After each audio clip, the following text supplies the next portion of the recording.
大家好，欢迎收看《震惊最前线》，无马看中国，我是主持人张宏林。再一次感谢大家收看我们的节目哦。最近这个台湾的议题哦，当然在全世界引起比较多的广泛的讨论，当然也跟这个中国战狼的外交这几年引起大家许多的一些反感哦。台湾突然慢慢被关注许多媒体的报道声量，我想是明显的提高非常多。从我们在台湾的经验里面，慢慢有许多国家的国会议员也来到台湾来参访哦，一时之间台湾变成了整个这个各国国际外交角力的一个非常重要的战场之一哦。那这时候我们就看到中国当然一直在强调一中政策，可我们看起来大家对于一中政策显然有不同的诠释权哦。当然对于中国来说，一中政策就是台湾也属于中国的，但很多国家觉得一中政策没有问题啊。世界上当然有中国这个国家，但台湾到底属不属于中国，或者是一个特殊的国与国的一个状况？我觉得这个大家现在重新再做一些诠释哦。那我们开心邀请到中国经济学家，也是旅美学者陈小农博士。陈老师你好。吴林兄你好，观众朋友们大家好。是陈老师，我们刚刚提到一中政策哦，其实在台湾一直都有这些不同的解读啦。特别是我们看到有人说因为现在一中政策被挑战之后，有人说好像也慢慢出现了一些破窗的效益哦。那这也引起大家许多的一些关注讨论。也就是说，现在的一中政策，如果我们看起来这种破窗效应不断的产生，是否不管从美国为首，或者欧洲这些主要的我们谈到民主国家里面，有一点想要把一中这部分把它所谓的挖空，让它空虚化。老师你怎么看待这样的一个状况？以前我在节目里讲过，就是中国和美国之间从来就存在着两个一中政策，就是一中政策有中共版，还有一个一中政策的美国版。那美国版的一中政策是包含了台湾关系法的，那么其中最关键的就是一条，不能用武力改变台湾的现状。那么一中政策的中共版是不承认美国的台湾关系法，然后认定中共有权单方面改变台湾的命运。那么中美双方呢，都避免就这个严重的分歧在外交层面进行进一步的争吵。美国呢是不想点穿，以免无端的和中共打口水仗，导致台湾的稳定受到冲击。那么中共以前是既不想点穿，也不敢点穿。因为上个世纪70年代，这个中共和美国建交的那个时候，中共的生死存亡的大计是苏联要用核武器灭掉中共。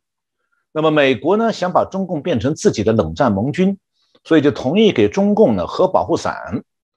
那个时候，如果中共得罪了美国，他就没有了美国的核保护伞，就会挂掉。所以他只能默认说美国在一中政策上有他自己的美国版，可以自行其使。那么中共对台湾呢，多年来一直在玩文字游戏，搞鱼目混珠，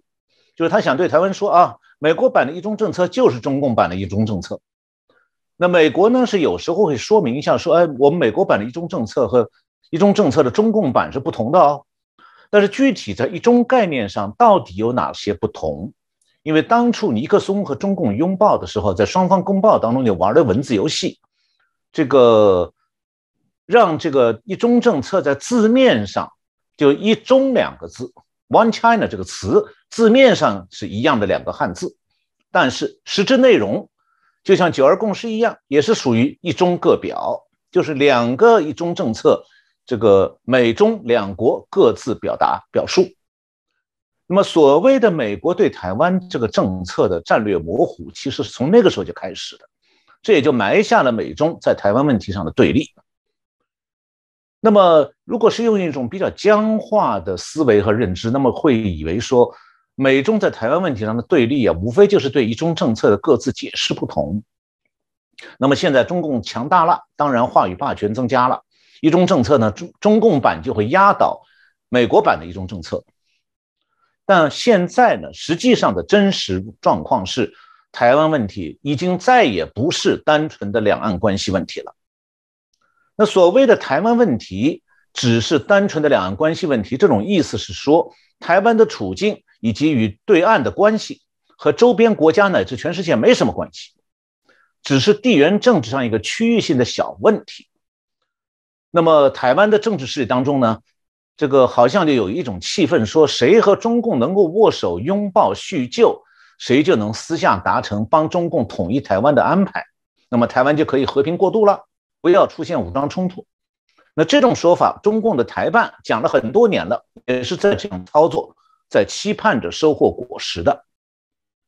但是最近2年来，台湾问题已经国际化了，它再也不是单纯的两岸关系问题了。那么所谓的台湾问题国际化，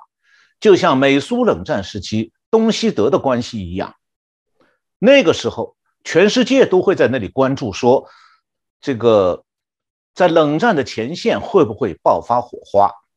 因为火花要是爆发，就可能导致世界大战。那么在现在我们都这个年代都知道，如果有世界大战，就很容易变成核大战。那么我先来花一点时间讲一下这个东西德的这个关系，因为它和台湾有很多相似的地方。东西德的关系其实比两岸关系，比大陆和台湾的关系要密切得多。特别是在西柏林，当年柏林本来就是一个城市，虽然说是按照苏联占领东部，然后美国、英国、法国占领西部，就柏林的西部来划分的，但是东西柏林之间原来是没有墙的，所以它那个地铁就是德文叫 S-Bahn， 还有这个德文叫 U-Bahn， 电车就是街上开的这个电车叫做 S-Bahn， 这些公共交通呢都是按照整个城市的系统线路在运行。所以很多人是在东柏林住，但是到西柏林上班，或者在西柏林住到东柏林上班，大家觉得是很正常啊。那亲戚朋友在同一个城市里头，但是后来越来越多的东德人讨厌苏联在东柏林实行的共产党制度，就开始往西柏林搬。那特别是很多工程技术人员和受过高等教育的人，这样的话，东德当局就一下子恼羞成怒，一夜之间沿着东柏林边界修了柏林墙，有一部片子专门讲这个事儿的。那这座城市呢，一下子就一夜之间变成2个国家了。那西柏林属于西德，享有所有的自由；东柏林变成了东德，完全没有自由。所谓没有自由，首先是你不许去西柏林，当然更不许去西德。你想去说看朋友、看爸爸妈妈，对不起，不行。所以有些很倒霉的家庭是家在东柏林，柏林墙修起来以后，他想到西柏林上班，不行了，过不去了。然后说妈妈住在西柏林，想去看看他，也是禁止的。但是从柏林墙修起来以后，一直到东德的共产党政权垮下来，中间有40年之久。那东西柏林之间是从来没有出现过这个像两岸关系当中的呼吁，什么两边是一家呀、血浓于水呀、一定要统一啊这样的声音。因为你要从刚才我介绍的柏林的情况看得很清楚，那他们两边的东西柏林之间、东西德之间的关系的密切程度，比两岸之间要密切得多的。但是呢，因为柏林成了美苏冷战的前线，两边就成了敌对国家，这就谈不上什么友好亲情了。那西柏林人呢还好一点，他们是可以去东柏林访问亲友的，因为东德的政府想要得到西德人带过去的硬通货西德马克，但是东柏林人的护照是不允许进入西德的。那么这样的话呢，而且是东德共产党当局根本就不给东德人发放去西德的签证，所以东德人的一个家庭突然被这个冷战就隔开以后就变成天人永隔了。东德这边的家人就几乎永远不能去西德那里探望亲友了，变成永世隔绝。所以那个时候东德人是只能绝望的在共产党统治下活下去，没有任何希望。当然了，也有人学会了顺从，比方刚刚下台那个德国总理默克尔，他就是在东德长大的。他当了总理以后，有一次回忆讲说，我童年很幸福是他在共产党统治下很幸福，那应该讲他很懂得和共产党怎么合作。那么再回过头来讲柏林，在这种情况下，当时西柏林的居民当中，没有人出来说我们不要战争，我们要和平，要统一，所以我们要和共产党政权保持友好合作，可以换来和平。在整个冷战期间40年，西德没有人也没有这样的政治势力冒出来过。原因很简单，西德人很理智也很清楚，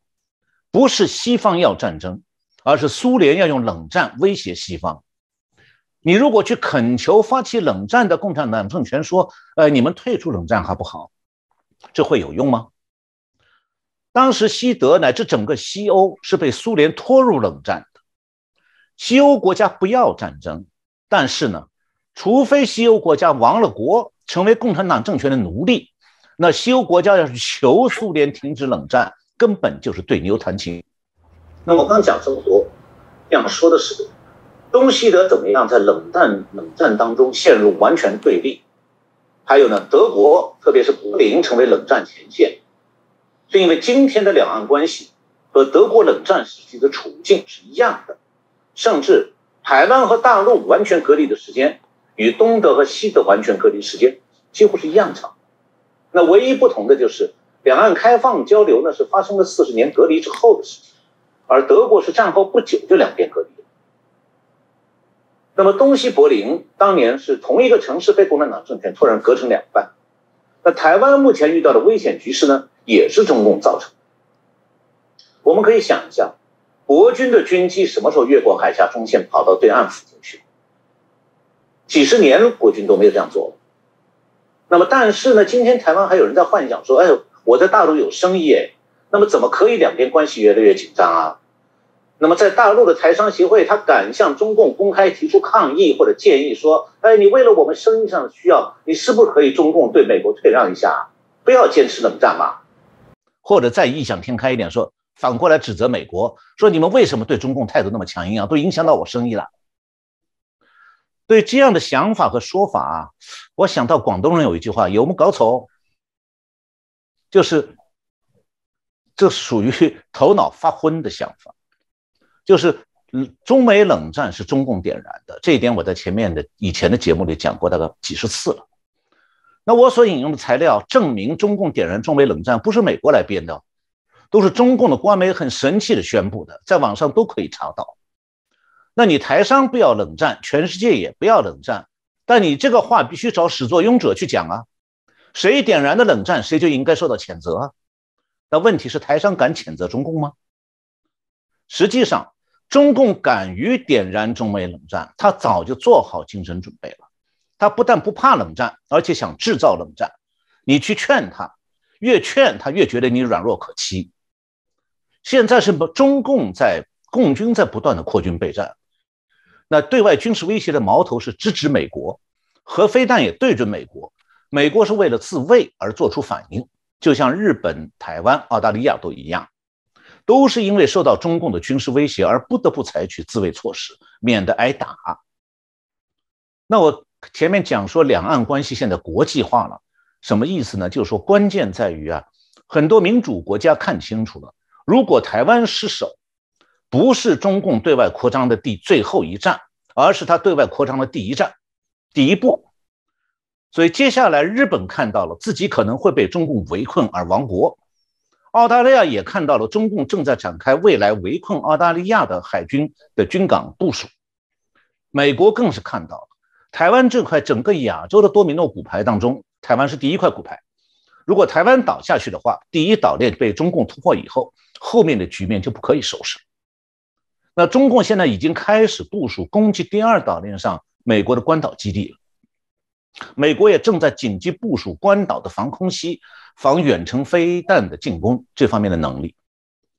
那是谁把台湾问题国际化的？当然是中共。是谁对台湾步步紧逼，在军事上、宣传上、策反方面，在动摇台湾的安全和稳定？当然也是中共。那现在中共呢，还是在用他惯用的那个贼喊捉贼的倒打一耙的手法。明明是他在像切香肠一样在一点一点的削弱台湾，想按照他的意图把台湾收入囊中，他却喊叫讲说美国和周边国家的自卫措施妨碍了一中政策的中共版。这像什么呢？我举一个例子比喻，就像你家隔壁住一个黑道大哥，每天在你家门口横行霸道，不时的说我要点火烧你们家房子，然后再喊说这家人家归我管的，你们谁来帮他就是破坏我的地位。那台湾现在确实有一部分人不愿意用刚才我讲的这个中美冷战格局来认识台湾国际化这个最新的现实，还是想继续玩两岸关系来和中共勾兑。这条路已经进入死胡同了，没有任何用处了。那么这种想和中共勾兑来解决国际化的台湾问题啊，就好比说，这个还回到我刚才讲的黑道大哥的例子，就像一个黑道大哥啊，隔壁那家人家被他霸凌了，然后来了不少仗义直言的邻居和朋友站出来警告黑道大哥，那黑道大哥也有点收敛了，可是啊，被霸凌的这家人呢，有一个弟弟偷偷跑去求黑道大哥说，哎，我会听你话，你可不可以退出黑道，不要当大哥了，把你弟兄都解散掉，我们继续做好邻居好不好？你如果是隔壁邻居的那家人家的家长，你觉得你家出来这样一个弟弟的行为很给你们家争气吗？是，我想老师刚刚提到了这样的一个例子应该可以让大家感受很深。另外一种状况就是回过头来，邻居指责这一户被霸凌的人家说，都是你没事干嘛惹这个黑道大哥？你看我们都过得好好的，他就不会来找我们这一家，就是你们这一家有问题，所以就是你们在捣蛋。这个部分的确很标准，典型中共在做台湾内部的分化。那有许多人搞不清楚分不清楚谁真正是对我们整个台湾社会造成秩序上的一些威胁哦。那当然，这就是我们值得关注的那不只是刚刚提到的这个美中台三方的这些改变，特别台美的这些外交有许多的一些升温哦。然后很多人也谈到，刚刚这个老师也提到，欧洲的部分也是一个很大的转变，因为毕竟欧洲曾经也受过共产党的非常多的这些次色力量的威吓哦。最近也因为这个美中的这些角力的升温哦，慢慢的这个欧洲跟台湾的关系哦，其实在最近来讲，同样也是升温不少。这部分老师您怎么看待这个台湾跟欧洲这些升温之后，对中共可能会产生的一些威胁，或者他们可能面临的挑战会是什么呢？现在中共对台湾受到国际社会的关注和声援呢，当然是心存不满的，嘴上也会骂。但是呢，中共也有投鼠忌器的另外一面。就我们讲说台湾问题的国际化，就是我们要有国际化的眼光来看世界局势，还有各国对台湾的态度，所以要从这样一个角度来分析中共的行为。欧洲国家呢，现在暂时还不是台湾问题的直接当事国，那美国和日本才是最主要的直接当事国。那么美国和日本对守护台湾安全的立场和行为，不但会影响欧洲国家的态度，而且也会间接影响中共对欧洲国家的台湾问题立场。因为中共到现在为止，他还不想马上就变成世界孤立国，他还需要经济全球化。因为万一要是世界孤立国这种状态一旦形成，中共在经济全球化当中就会被逐渐孤立，被边缘化。那对中共来讲，也同样是一件要他命的事情。所以我下面呢，我想我不再继续谈欧洲的这个声援了，因为声援就是声援。那么台湾现在需要的不仅仅是声援，还要有这个国家安全上的考量。那么谈到国家安全，无非就是台湾的国家安全，首先就是美国和日本这两面。那从中美关系从长期来看呢，现在是已经进入冷战状态，那不可能再真正的回暖。现在中美双方都是一面扩军备战，一面保持外交接触。那美国的目标是很简单的，保住自己也保住台湾，因为丢了台湾，美国也活不好。甚至可以讲，如果丢了台湾，东亚就糜烂，全球经济上受到巨大的冲击，世界和平将被中共摧毁。这就为什么12月3号美国国务卿布林肯出席了路透社主办那个叫做 Next 虚拟视频会议，他在发言的时候警告讲说，如果中国在台湾海峡掀起风波，对台湾实行武统，将是潜在的灾难性决定，将招致可怕的后果。中国领导人应该慎重考虑他们的对台行动。布林肯说，在这里我再次希望中共领导人慎重考虑这个问题，不要贸然引发一场危机。我认为这场危机会给很多人带来可怕的后果，对任何人都没有好处，中国将首当其冲。那布林肯讲的话蛮严厉了，他还指出说，中国近年来一直试图改变台海现状，实行挑衅性的军事演习，试图在国际舞台上孤立台湾。那么当时这个会场的人有人通过视频问布林肯，那美国是不是会承诺在中国大陆攻台的时候派遣军力协助？布林肯的回答是：我们一直都非常明确，多年来我们承诺确保台湾拥有自卫的能力，我们将继续履行这一承诺。那么当天的这个会上呢，他是把台湾称为创新型国家。那么这是外交官的话，我们都知道外交官是负责戴着白手套和对方陪笑脸的，他们的话呢好听，不一定真有用，真有用的是军方。所以我下面还要介绍一下美军最近的行动，因为过去几个星期我们的节目没涉及到这方面，而最近美军和日本都有很多新的动作，都事关台湾以及周边地区的安全问题。那11月下旬，美国海军陆战队和美国的海军第7舰队在日本附近的海域进行了1个星期的演习，任务是练习打击印太地区的海军目标。这个海军目标也许就是中共的航母舰队。那么日本呢，这个公布新闻时讲得很含蓄，他没有说美日联合要打击这个海军目标是哪个国家的。但是美国有一个网站叫任务和目的网站，11月29号他报道说，美国海军陆战队和第7舰队最近在日本附近举行了这个叫做联合战术演练和模拟打击，一共6天。美军是出动了超级大黄蜂战斗机、这个预警机和空中加油机。那么参与演习的部队包括住在日本本土、日本冲绳，还有住在卡尔文森号航母上的部队。那美国官方的新闻稿是说呢，这个训练活动提供一个非常重要的机会，可以练习致命的海上行动以对抗同级对手。致命是让敌人致命啊。美方的训练稿，这个新闻稿说呢，这个训练非常有价值，它使我们能够进一步完善联合海上打击的战术、技术和流程，还为我们提供了对多样化组织结构进行指挥和控制的机会，可以应用于未来的类似行动。那这个新闻稿，美军的新闻稿没有具体说谁是假想敌，但是从演习的地域还有美军的最近的动态，可以明确的看到指向中国。那美国海军陆战队第1师的指挥官 Roger Turner 讲得非常明确，他的原话是：中国可能对美国构成生存威胁，我们需要为此进行训练。美国的这个西方媒体的报道说呢，五角大楼现在是在专注于与大国竞争，这主要是中国，通常意味着是与中国的冲突。那美军领导人一直公开表示，他们会定期的关注中国周边的事态发展，并专注于确保美军为任何事情做好准备。那么具体的就是涉及到一个关岛了。关岛呢，是美军支援台湾防卫的重要基地之一，它的自身的安全决定了对台湾的防卫能不能有效的支援。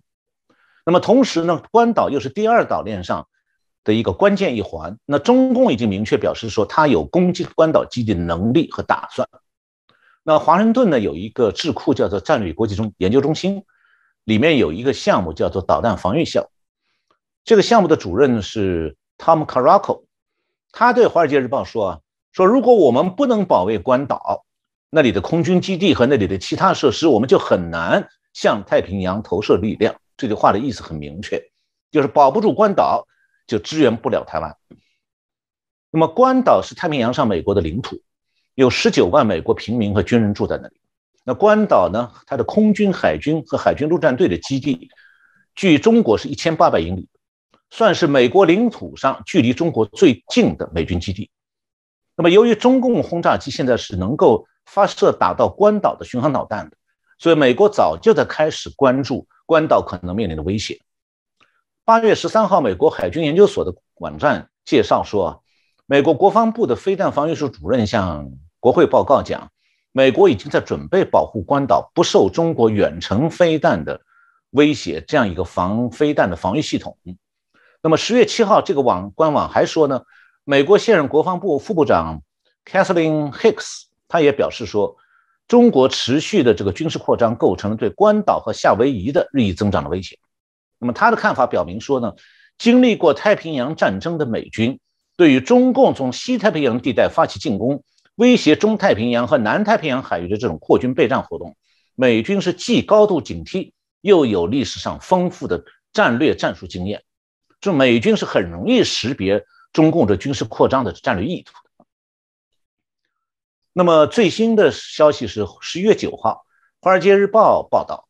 美国为了增强这个关岛的防御系统，已经引进了以色列的一种叫做铁穹导弹防御系统，部署在关岛，并且已经开始测试了。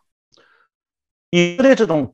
这个铁穹系统很著名的，它拦截了从巴勒斯坦发射过去的各种火箭弹，甚至迫击炮弹。现在美军的军事规划人员呢，正在关岛安装和测试这个系统，是为了防御中共轰炸机发射的巡航导弹。这个铁穹防御系统呢，是以色列一个叫做 Rafael 这个先进防御系统公司和以色列航太工业集团研发制造的。这个研发过程当中，美军一直有投资的。这个系统呢，是由发射模块、雷达模块、操控模块和检测模块组成的。它由美国雷神公司制造的一种叫做 Tamil 导弹拦截导弹，去拦截对方来袭的火箭弹和导弹。一般认为是拦截范围是40英里，属于末端拦截系统。它的功能是保护这个人口稠密地区和这个重要的这个国家的资产，包括军事资产。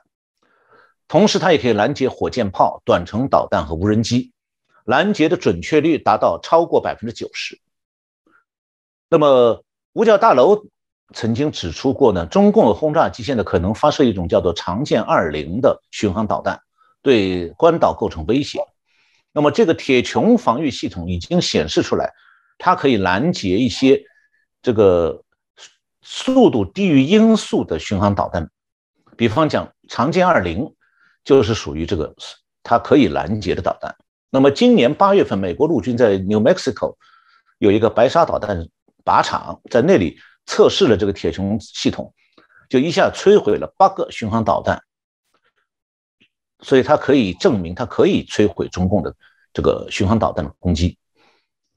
那么以色列国防部当时有一个声明说呢，美国陆军的铁穹系统是为了保护部队免受一系列威胁，包括受巡航导弹、无人机系统、火箭弹、火炮和迫击炮的威胁。那关岛的美军从这个月开始，就12月，已经开始操作铁穹系统，并且把这个系统和它关岛原有的各种导弹防御系统合在一起训练。另外呢，美军今年9月份陆军的防空导弹防御司令部已经委托在阿拉巴马州的一个公司生产铁穹系统的替代品，也就是说，美国要生产自己的铁穹系统。预计第一份这个订单呢是2023年后年9月交付。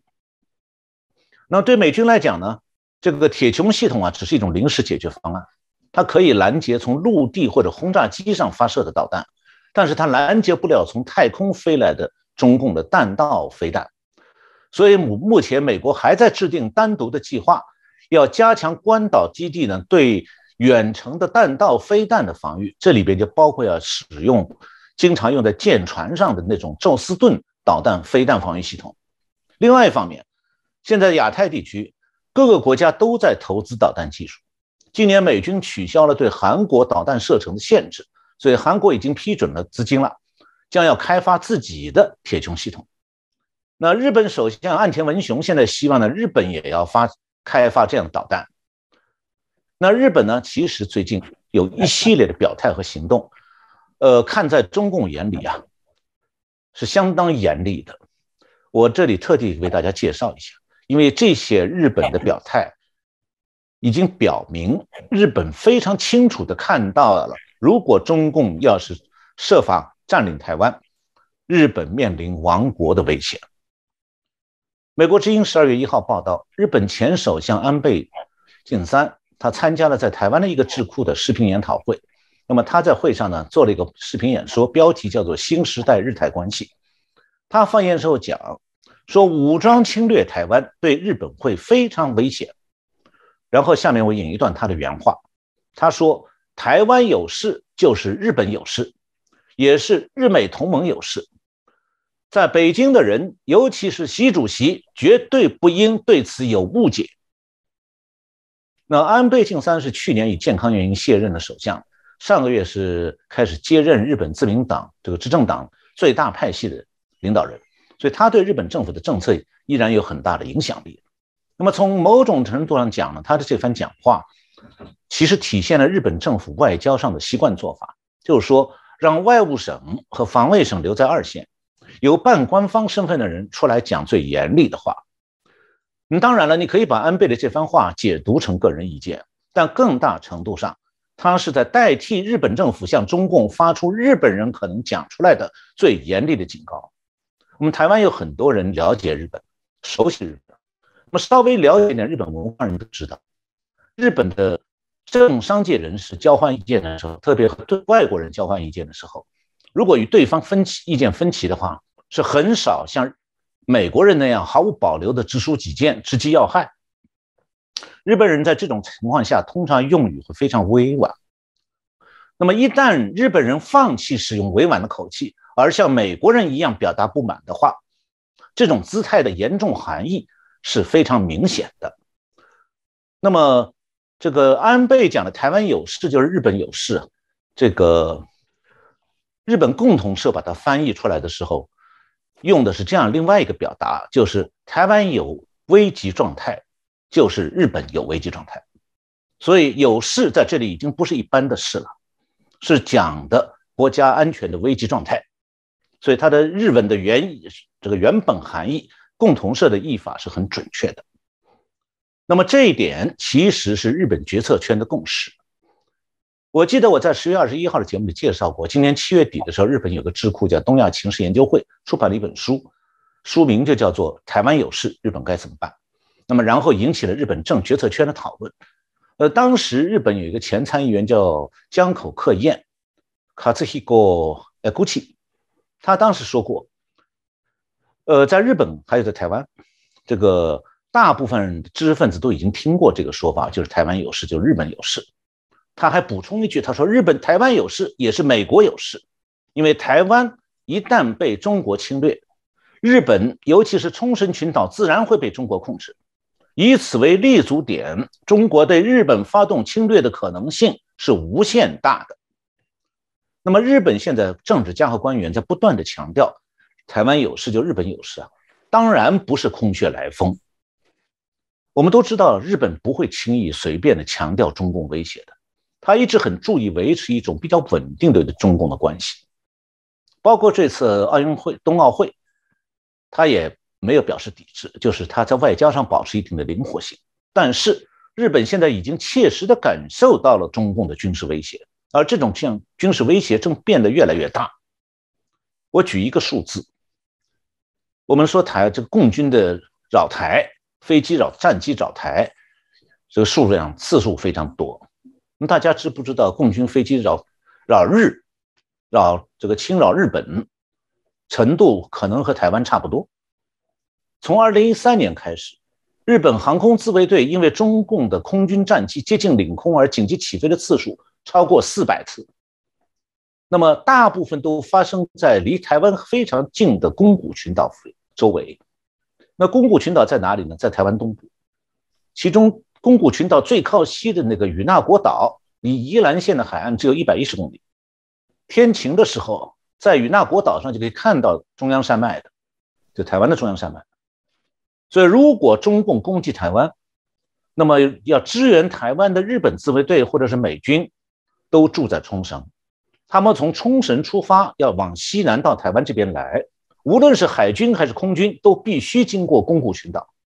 那么中共要阻拦或者切断日本自卫队和美军对台湾的支援，也一定会在宫古群岛发生和美日军队的对抗。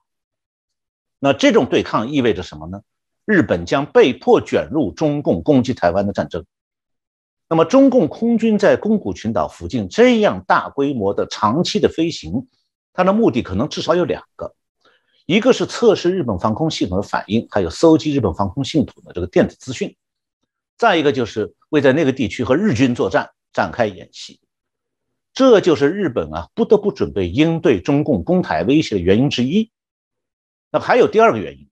就是说一旦中共占领了台湾，就突破了第一岛链，那就可以从日本的南方对日本实行军事威胁，包括封锁航道、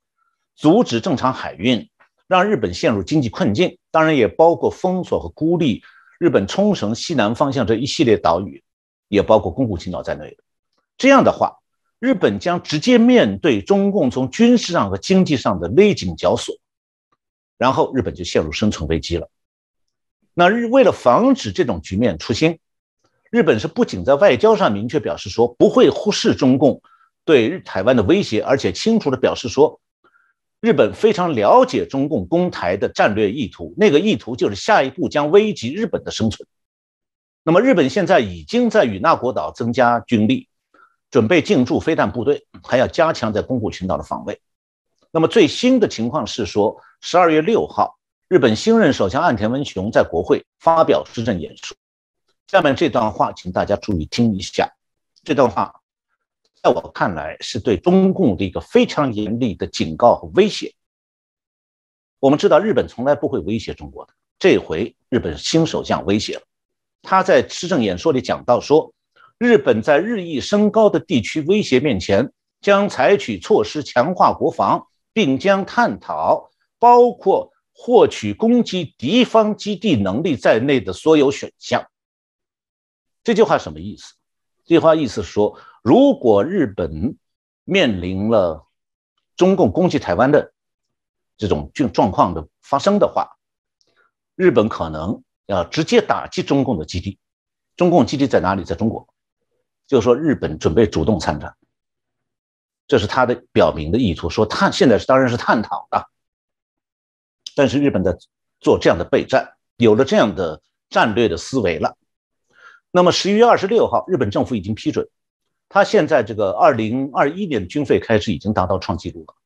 那么他准备在目前的53000亿日元的这个基础上，把今年的这个军费再加上7700亿日元的额外军费支出，为的是加速采购导弹、反潜飞弹和其他的武器装备，应对中共。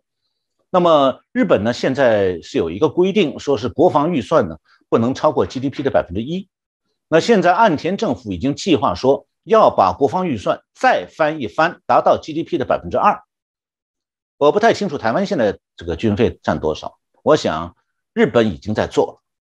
那么这个以上我们谈的这些，就是台湾问题国际化的外部状态。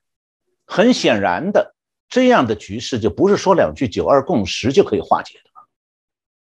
那么我们回到欧洲国家的道义和外交声援，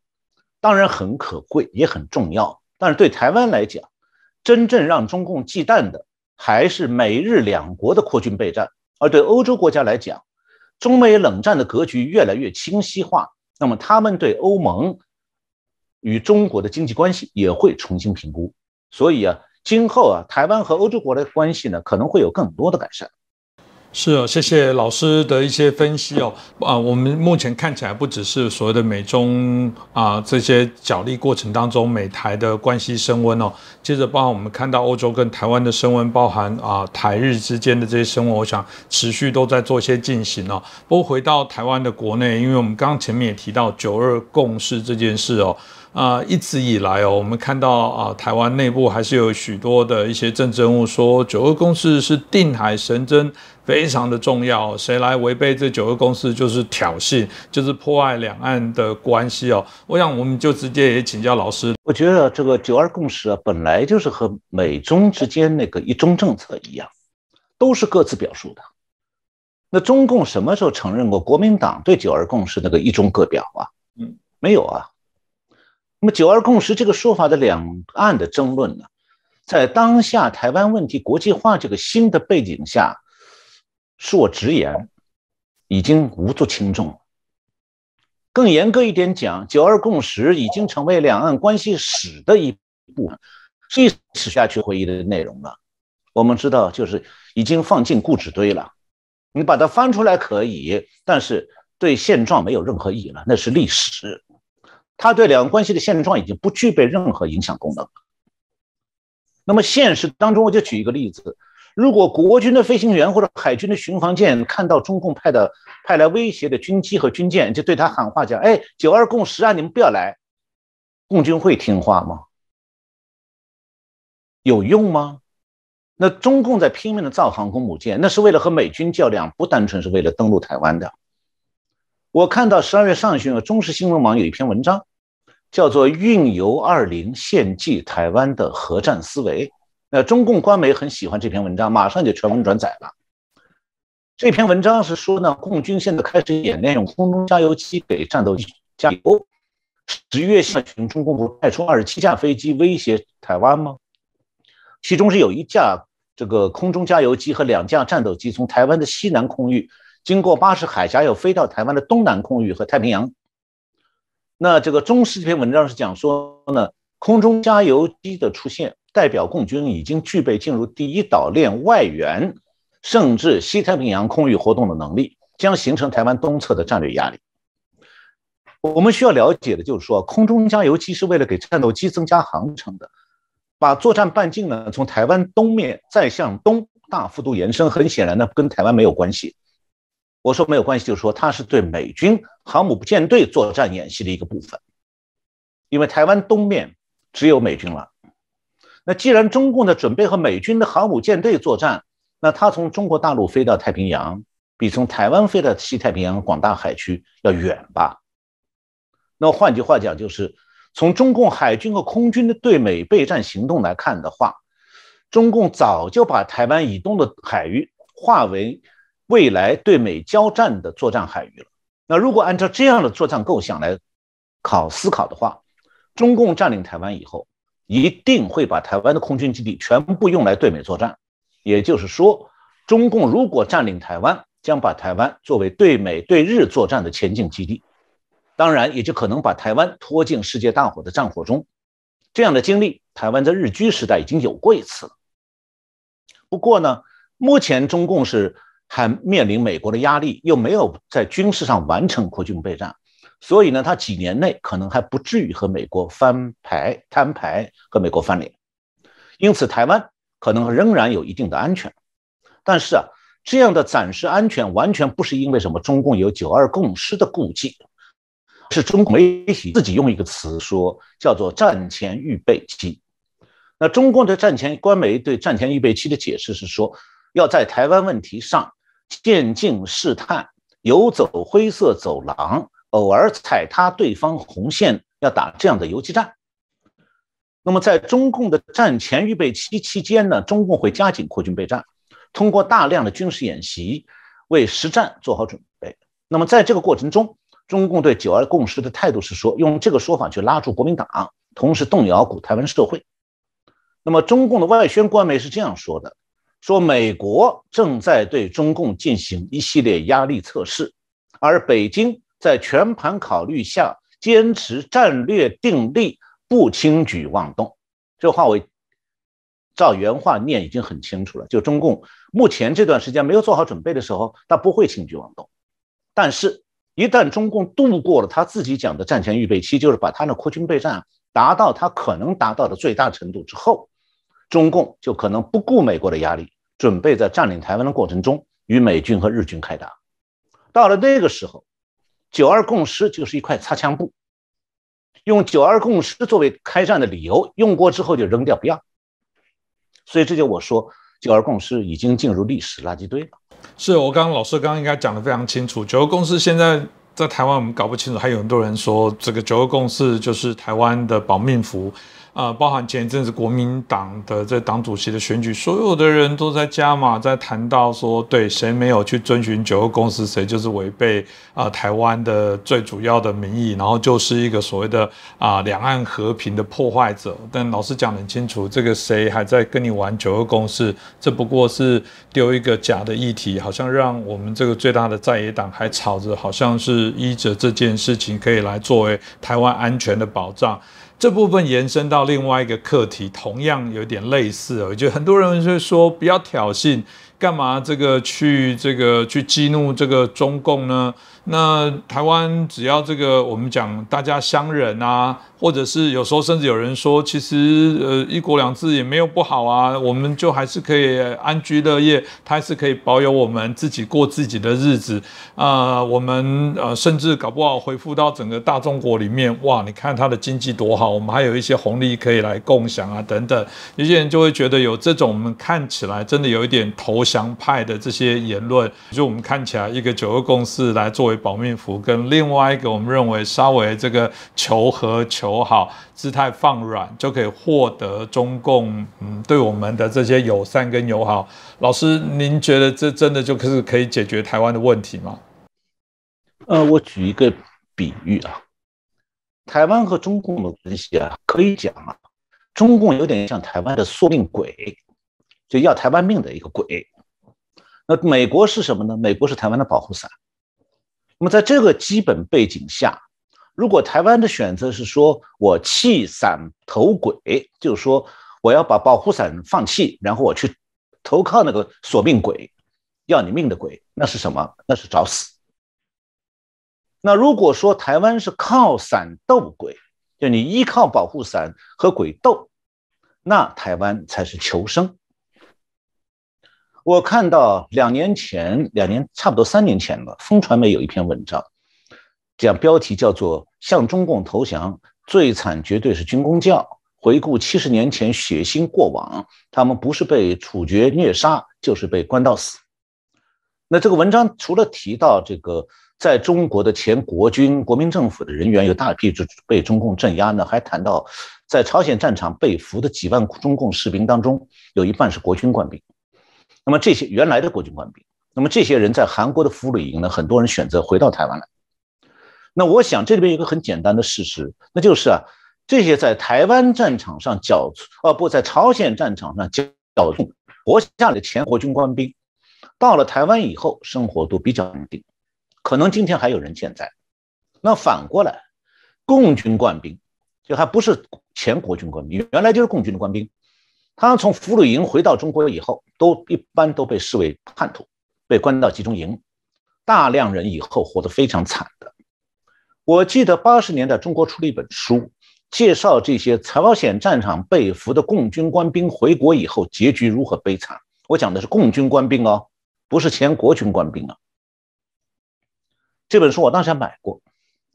那中共对解放军自己官兵的当了俘虏都这样残酷，那些从朝鲜战俘营到台湾投奔自由的前国军士兵，当时他们其实不知道的。但是如果他们选择回中国，具体会有什么下场，最后是历史证明了的。投奔自由，也就是投奔个人的解放；投奔中共，相当于投奔绝望。那一般的想象呢，会说台湾投降中共以后会有相当一部分人遭到中共全面残酷的政治迫害。这个其实还只是中共开始统治台湾时候的举动。接下来我想说的是，还有更危险的局面。那就是说，如果台湾投降中共，很快就会面临一场战争。那台湾人有人说我们为了逃避战争是不和中共打仗吗？对不起，你逃避和中共打仗，你就为了中共必须就逃不掉，为了中共和美军日军打仗。那样的话，台湾投降中共的结果最终就不是投降避战，而是相反，变了以降招战。什么意思？就是投降会招来更长期、更剧烈的战争。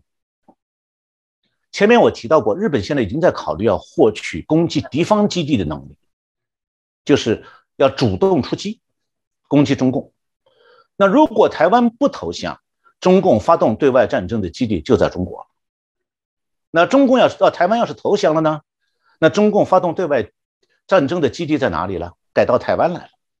那个时候，日本要打击威胁日本的中共基地，目标是哪里？变成台湾了。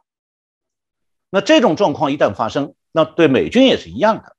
就意味着说，台湾的如果投降，就把目前台湾的盟友和保护伞变成台湾的敌人，而台湾投降派想投靠的中共，实际上呢是把台湾当作对外战争的垫脚石。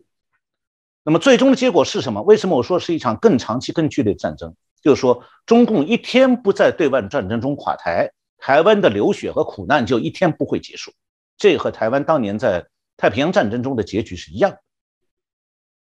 所以在那种情况下，如果台湾被共军裹挟，那么台湾人就不得不在共军的枪口下，为了共军去和美军和日军作战，彻底充当共军的炮灰了。比方说，如果要就近攻打冲绳，那台湾肯定是出发基地；中共要是攻打关岛，台湾还是出发基地；中共要攻打菲律宾，仍然是从台湾出发。那么更重要就是说，共军一旦占领台湾，哪里还有什么红利给台湾人享？共军要使用的是以战养战的统治策略，这日本人当年用过，就是用台湾的经济资源来支撑中共的对外战争。那么这种情况下，首先危及的是台湾的南丁，那可能会比太平洋战争时期日据当局当时行的那个动员要更严厉，可能会强行正派，迫使台湾的男青年上阵为中共卖命，那打一场注定失败的战争，最后呢是造成千家万户一路哭的后果。那其次就是中共会为了搜刮资源，要在台湾实行战时经济，把民众的生活水准降到最低限度。我们如果了解太平洋战争后期，那日本本土的经济状况还不如台湾，那个时候是要把所有用来支撑共军战力的经济资源，从外汇到私人财产到稻米，都用到打仗去。这第二方面。第三就是中共会不会联系台湾民众生命财产安全。那么共军从台湾出动去作战，美军就不得不打击共军在台湾的基地，这样的话，共军是把战火引到台湾的土地上。那对这个卑鄙冷酷的中共来讲，他把前进基地选在台湾，他是可以减轻大陆遭到的空袭破坏的。但是这样的空袭破坏被中共转移到台湾来了，也是可以说是要向中共投降的这些人把战争招到了台湾。一句话，投降中共，台湾的各个阶层、各个县市都可能被战争的火海所祸害。所以如果谁以为一句血浓于水的空话就会让共军放弃用台敌美这样险恶用心，这个人恐怕不是傻就是别有用心。那个时候不分省级，也不管你讲不讲带北京味儿国语，或者是不是在中国有生意，你都逃脱不了共军枪口下的无情驱使。我记得当年共军和国军作战的时候，大量使用民众去当炮灰，为共军在国军阵地前面开路，去挡子弹、踩地雷。这些民众可是用自己种的粮食养活共军的，然后共军把他们派来踩地雷。有这种夺取政权经历的中共，他会不懂得把当年对付国军的办法用到台湾来，同样让台湾民众做炮灰，减轻共军的阵亡人数，他会做的。所以台湾的出路不是投降，而是备战防降。所谓备战，就是尽力阻止中共对台湾的攻击；所谓防降，是防止少数投降势力对台湾的安全的动摇和破坏。是，我想陈老师刚刚在提到这件事情，我想几个面向我自己感受很深哦。第一个部分，大家想象说中共的确喊话，如果到时候来到台湾，对于这些所谓的台独顽固分子，当然大家都说一定会学习清算。好吧，就算他第一波清算完，你觉得就停止了吗？他会不会开始对中华民国派开始做清算？也就刚刚提到的，如果用老师刚刚的说法，台湾相对的这些所谓的国军，过往我们谈到这些包含退将，哇，很多现在都对中共非常的友善，这会不会是他们接下来下一波重要要开刀的对象？我觉得大家都真的存有太多不切实际的浪漫的幻想哦。那当然回到了，我觉得把台湾做炮灰的，我觉得引述也是非常的贴切。我想台湾尤其老一辈的人经历过当时在日据时代的时候，这个台湾经历过好几场这个重大这种轰炸的部分。那老师讲的就对，原来我们想象是只有中共的炮弹飞弹对准我们，你可以想象接下来就是各国的飞弹会对准台湾。其实台湾如果没有办法这个在这过程当中搞清楚这些所谓的相对的这个情势上的一些变化，傻傻的的以为只要示弱示好就没问题。我觉得这真的是一个不是非常理想、太过浪漫的幻想。我想希望透过这一集的节目，也可以让大家好好的理解真的中共来投降了，谁会是最倒霉的？而且这样的投降之后，难道让台湾就可以非常安逸的生活吗？显然没办法，台湾必须知道这是没有办法改变的宿命。每次我在节目当中还是会非常非常这个急迫的，甚至诚恳的呼吁大家，我觉得要解决中国的问题，真的就是只有让中国民主化，没有别的方法。也许也有人会说，你们同样很浪漫，但从我们刚刚很务实理性的分析，台湾是没有办法规避这一个必然你必须去面对的问题。那不是甚至有人幻想的台湾会不会变成一个中立国，就来解决了中国的挑衅，这是这个是不可能，这是痴人说梦。那这个是值得我们节目未来当然有更多的机会好好来探讨。那今天非常感谢陈小龙博士、陈老师带来这么精彩的分析，那就再次感谢老师，也谢谢大家的收看。谢谢洪林兄，谢谢我们观众朋友们收看节目，我们下次再见。谢谢。